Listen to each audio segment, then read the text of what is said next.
Hi, I'm here to give you a review or my impressions of the Alien Evolved Game Mother screen and the Alien Evolved core rules.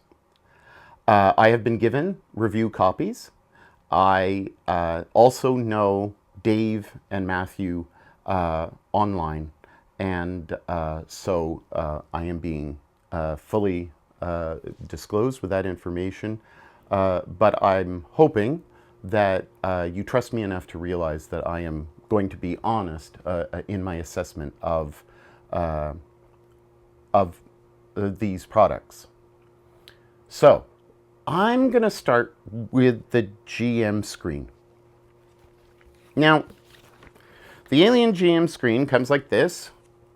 The Game Mother screen, and it says a deluxe Game Mother screen in landscape format. Well, that's usually the way.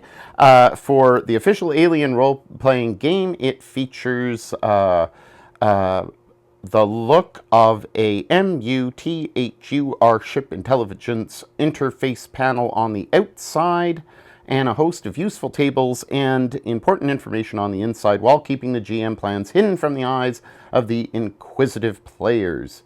Nice.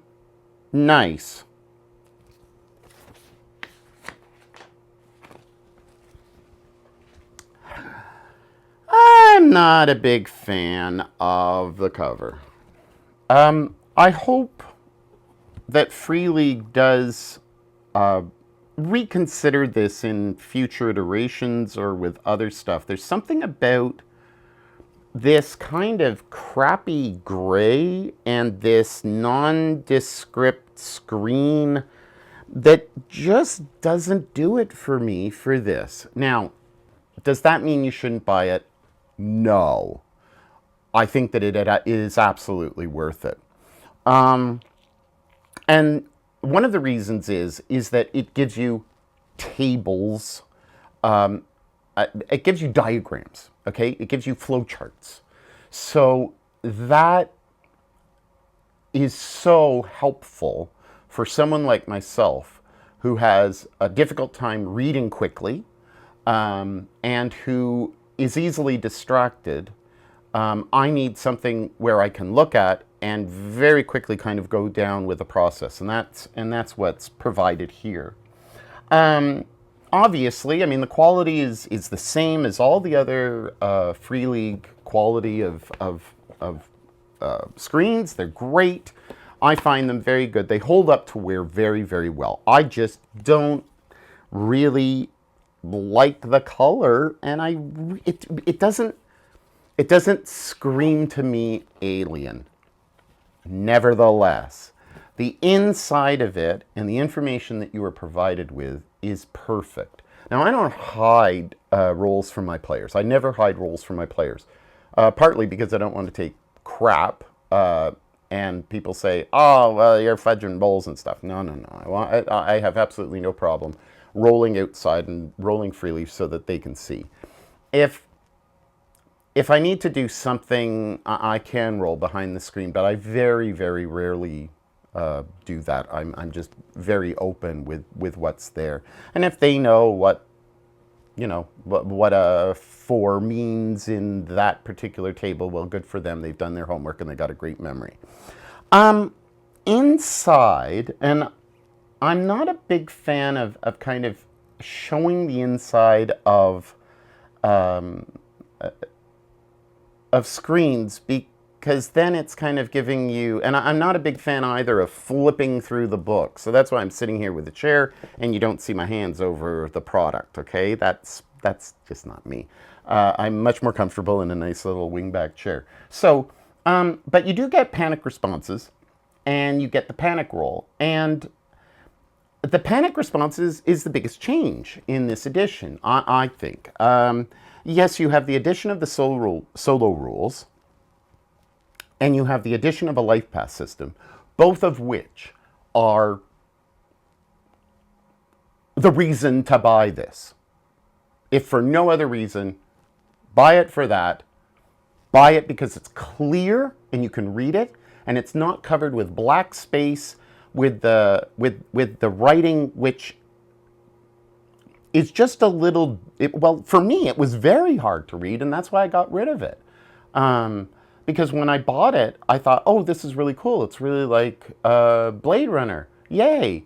And then I sold Blade Runner because I couldn't read it. I'm not a big fan of Blade Runner's dice mechanic, but that's a personal preference. And, you know, I've played it online with a friend or with friends, and it's a really good experience. So I really enjoy it. I just don't really like reading on black paper. And so that might be the main reason to buy this and to buy the core. Inside, it's your same printed color schematics as before, a white background, not a cream background, a white background with the kind of darker green and this lighter green. The bold is very clear, so when you look at panic responses, they're very clear. And the reason why it's changed is that you have your D6 panic response, the stress level that's currently there, and then you have your own personal resolve. And you gain resolve, well, your resolve is based on your wits and your empathy. So if you've played, The Walking Dead, this will be very familiar to you. I've played, I don't know, over 50 hours of The Walking Dead with the same group, and in 2.5-hour chunks. And that's actual game time. That's not fluff. That's not kind of, oh, how was your day? Oh, joking time. That's actual game time. And I think I love that system. But it goes from like 1, 2, 3, boom, 4, 5, 6. Okay, so it scales so fast. And that's what happens when you're faced with a bunch of zombies. It's the same thing with aliens. What they've done by adding this resolve is it mitigates that curve up so that you have a slightly better chance at survival. And also, resolve is a good way of looking at your hope, okay? Because that's also very much a kind of Coriolis, the Great Dark term, hope. Your resolve kind of is how much constitution do you have to push through? How much emotional fortitude do you have to push through? How is your brain coping with these bloody aliens, with these face huggers, with these xenomorphs and everything else that you're facing?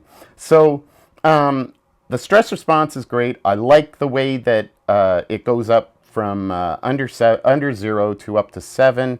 You have results from under 0 all the way up to 12, and you can imagine that 12 is pretty nasty. The way that you do your panic rolls is very simple. Roll d6, add your stress level, subtract your resolve. So if you're going down with your wits and your empathy, that is going to affect your resolve. Check the panic response table. Done. Easy peasy. It's awesome. In the middle, you have your ranged combat attack. You have the modifiers, which are very clear to read, not overly cumbersome, extremely easy. You've got your range categories and damage for everything right here on this middle page. So the middle section is very, very easy. And I'll just give you a quick look. There you go. And so I just find, and then barriers, typical barriers, which again is something that the GM needs. On the far left, my left, you've got the close combat table, which you're not going to be using that often, right? And then you've got the skill roll, the stealth sequence, you've got full action and quick actions, just so that you're very aware of, so that you can quickly say, okay, this is what you can do, this is what you can't do. Some of this is just simply for the GM to know as flow charts, and I think that that's really important to say, okay, you're going to know exactly where you are and what you have to do. Some of this will become second nature, of course, but it's always nice to have very quick references without going on your iPad or without going into the book and then spending extra time on kind of the more menial aspects that come up time and time again. Great product, very well. You don't have any fluff, okay? My biggest complaint about some of other companies' screens is that they add in things like name generators and other stuff that you don't need. Give me what's in here. Give it to me here, so that I can do that. And also, you've got those in the starter set, because if you've got the core book, I would really encourage you to buy the starter set for reasons that are in another video. Those 5 handouts that you can give to players will also take away a lot of the reasons to shove that stuff in here. Okay, so they're quite smart with this stuff. So the book itself. Again, the sector, the stars of the middle heavens, is the green and white, the pale green, the green and the white. It's easier to read for me, and I know that some people preferred the color. I just find this better. I've grown to like the way that the table of contents is laid out. You know, space is hell, your character, skills and talents, stealth and combat, gear and tech, a hard life amongst the stars, being the game mother, governments and corporations, systems and planets, alien species. You have neomorphs now.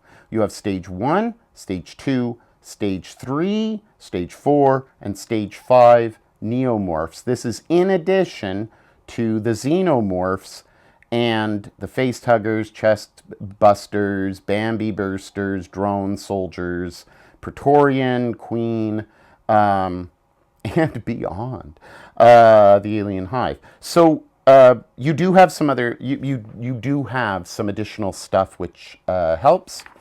And last but not least, after it comes the campaign play. And so it goes quite, there's a lot of stuff there. So you've got the framing, you've got the creating of star systems, the main world creation, you've got a star system generator, job generator, cargo runs, military missions, expeditions, plot twists, encounters, shore leave, non-player characters, and then you have a detailed look at the Tartarus sector, and then the Jackson Star, and then you've got the Novgorod station.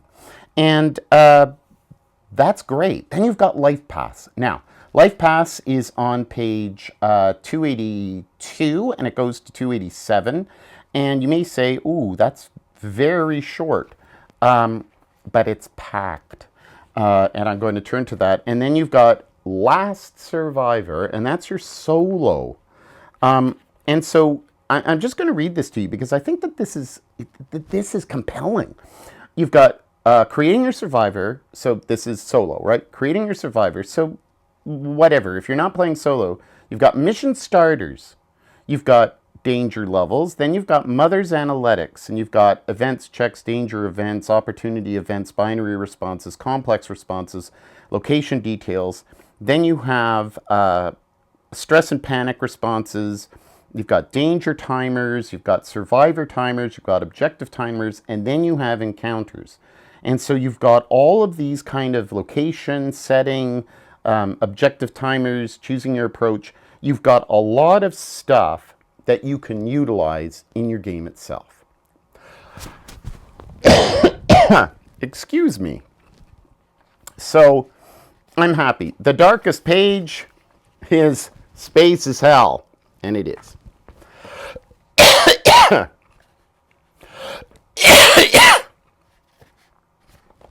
Space is Hell.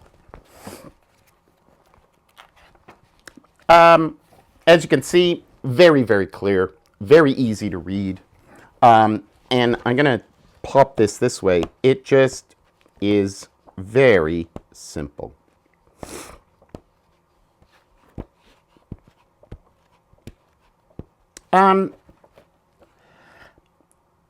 So here's Expeditions, and you can see that in this, you've just got lots of tables. So if you like to create, you like to kind of get your own stuff, this is fantastic.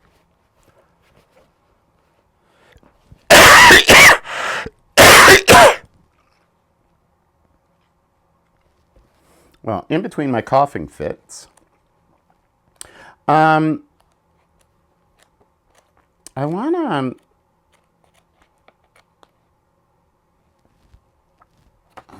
to show you kind of, it's got upgrades, very clearly laid out. I like the way that they're showing the guns. I like the way that they show the ships and they describe them. You've got a very large picture, it's very clear, and you've got information here that just is, again, readable, clear, fantastic. So let's go to the generation. Now, I did do a video on that. We were giving our impressions of the game itself and what we thought. And now this is for the beta. I still maintain my same belief, and that was before I got these review copies. So if you wanna compare and contrast, watch that other video of mine from a few months ago, where myself and a number of other GMs, some of which do cons, go through and create a life path. And we also talk about the differences of the game and go more in depth than just a kind of brief review. So the life path generator gives you kind of, these are your steps. So you determine if you're human or android, you roll for your origin, and you gain 3 points in a random general skill. You determine your early life, gaining 2 attribute points and 2 skill points. At level 4, part 4, you experience a life event. Roll to see what befalls you and gain 2 more attribute points and 2 points in random general skills. Gain 2 points in attributes of your choice and apply for your first career. If successful, you gain 2 points in a random career skills, a roll for gear, and a roll for your first paycheck. Serve your first term, roll to see where you were posted and how well you performed. You gain 1 more point in a random career skill and a random talent, another roll for gear, and another paycheck roll. Did you want to serve a second and third term? Follow the same process for your first term. But for each extra term, you must reduce an attribute. So it's just like getting old in I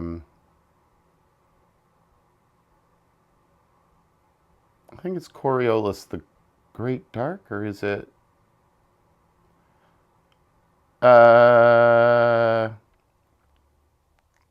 No, I forget where it is. Oh, I think it's Forbidden Lands. Yeah.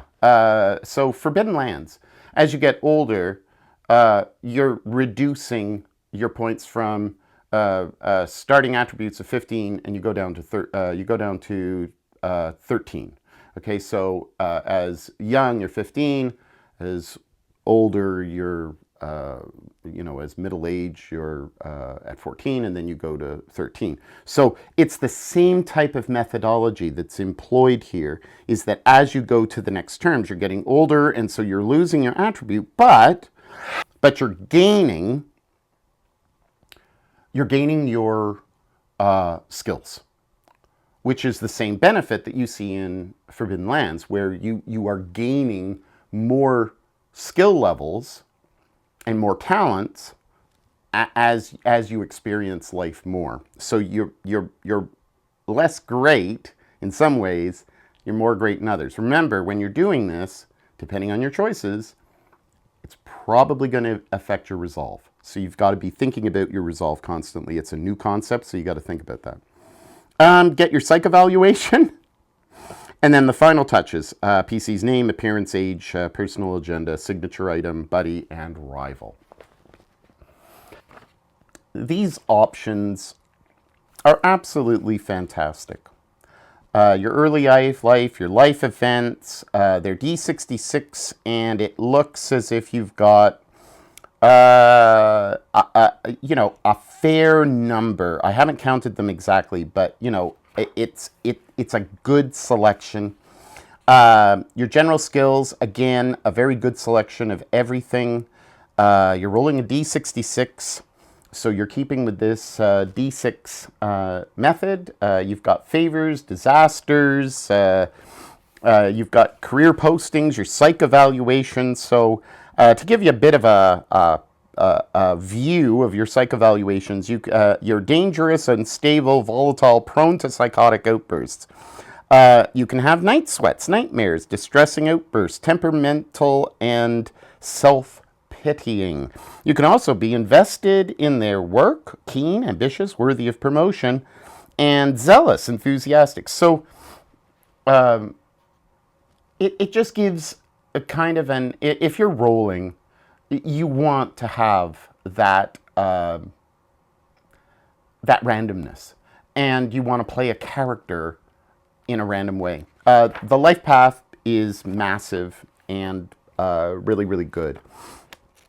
Everything else is solid. Again, the guns. If you're looking at that, you love the guns.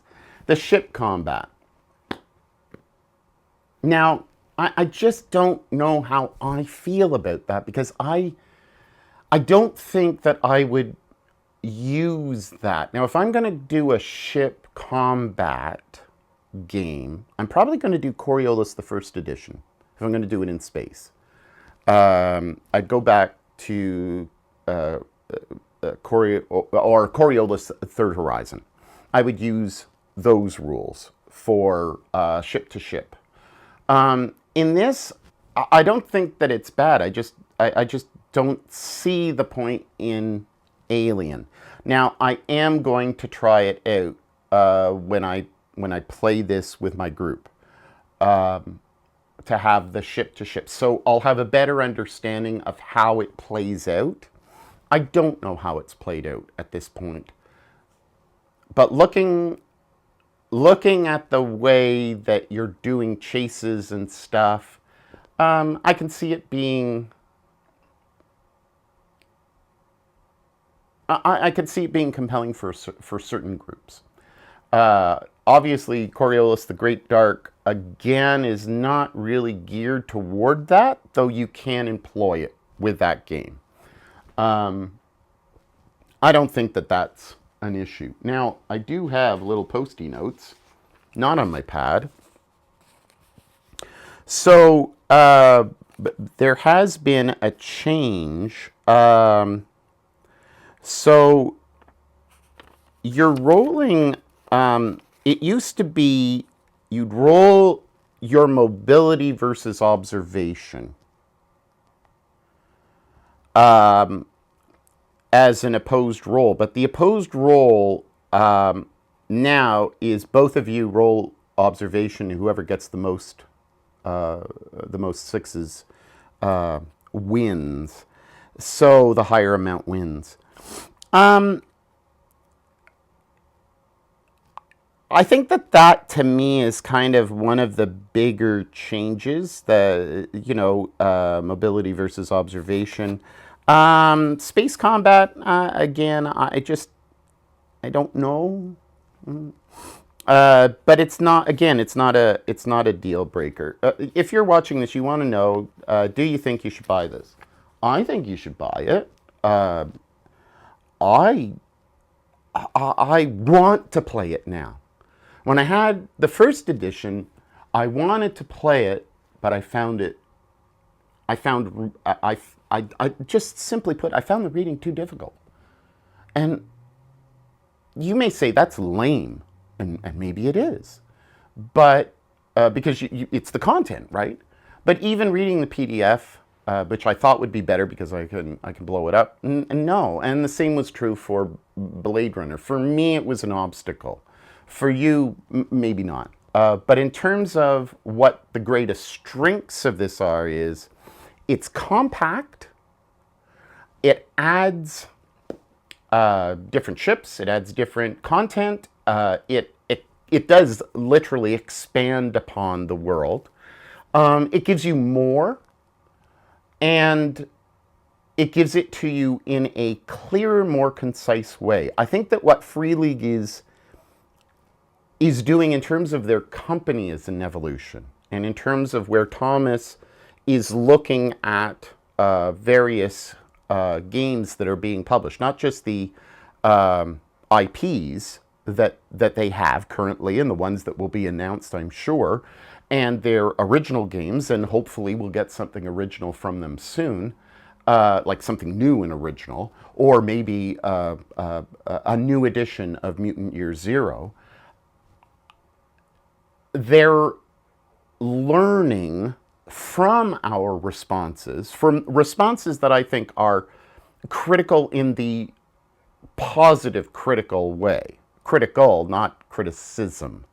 To say, hey, what the mature gamer is looking for is something that's easy to read, concise, with excellent clarity, and with imagery that makes it accessible to all, the new player and the old player.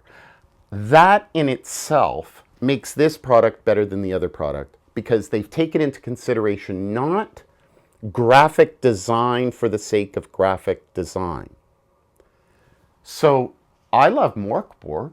I have Morkborg, Pirate Borg, Cyborg, your mother's Borg. I've got all the Borgs.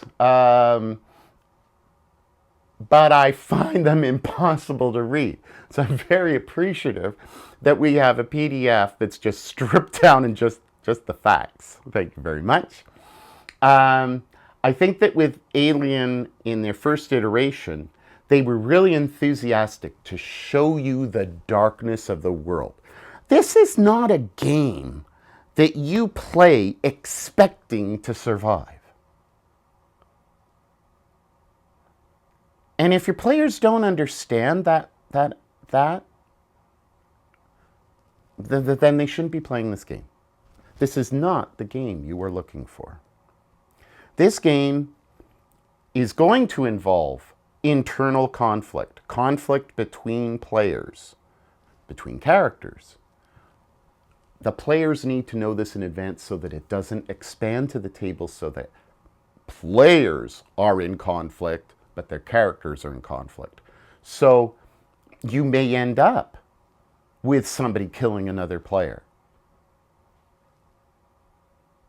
That's the game. And if you're playing something that is cinematic,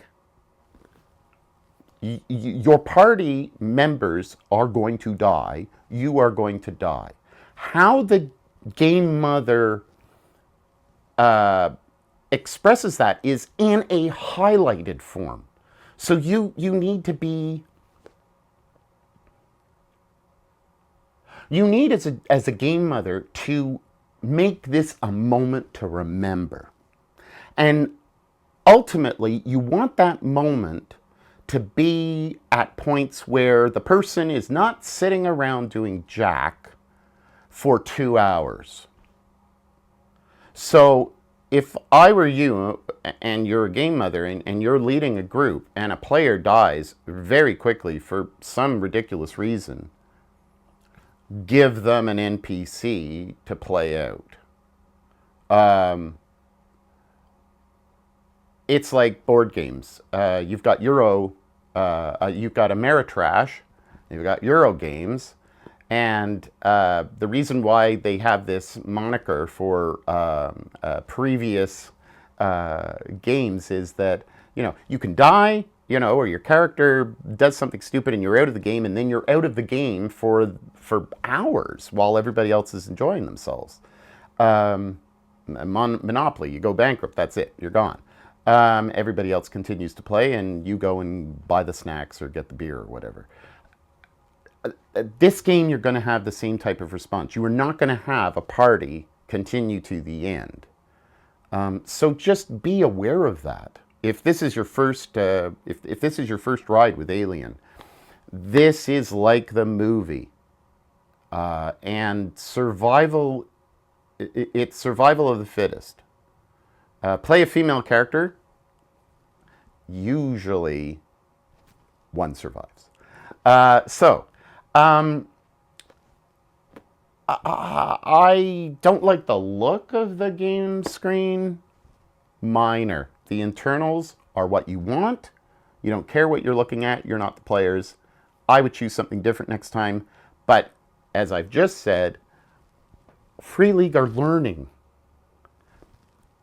And every time they're putting something out, I think they're putting out something, if not better. And I think that in a lot of ways, they're putting out something that makes sense and is pushing their system farther. So Coriolis the Great Dark is an example. In this, you don't have as many major tweaks. You've got additions. So it's not like Coriolis Third Horizon and Coriolis the Great Dark, where you're saying, oh, these are two different games. Which they are, but they don't have to be. Yes, there's a number of things there, and you can look up the differentiations out there and the discourse of why they are so different. But with Alien, you're not getting that same dissonance between the two. Okay, Coriolis the Great Dark is a different game advertised as a different game. You are delving, and you are doing something different in that space environment. You are coping on a almost like Moonbase Alpha, where you're hurtling through space. They're not hurtling through space, but they're on an asteroid, and they've got Ship City, and they're desperately trying to stay alive. In this game, you are going into an area just like the movies, and the rules are essentially the same, tweaked to make it better, a better experience. In Coriolis the Great Dark, the experience is the rules, so taking away the talents or taking away the skills, is giving you a different way to play the Year Zero engine system. So my point is, Free League is allowing themselves to evolve the system so that you can see its potentiality. And I think that it's not an experiment. I think that it's been play tested tons to say, hey, we are continuing to grow and move as a company and not stay static. If a company is going to go for IPs, okay, so intellectual properties, such as the Alien universe, the Walking Dead universe, Tolkien's universe. Your Stalin Hall's, right? His universe that he has with his art. If you're going along with these properties, you want to reinvigorate them, and you want to put them out at a good pace. And so 5 years between the editions, yeah, it seems quick even to me. But this has made the game better, and they have become a better company since then. They're being very conscientious about how they're doing their starter steps and sets, and what people are asking for, how to make the game easier and more accessible. So this is the whole purpose of this, and this is the whole purpose of everything. Next, we're going to talk about Raptor Protocol, and that will be in the next video. Thanks.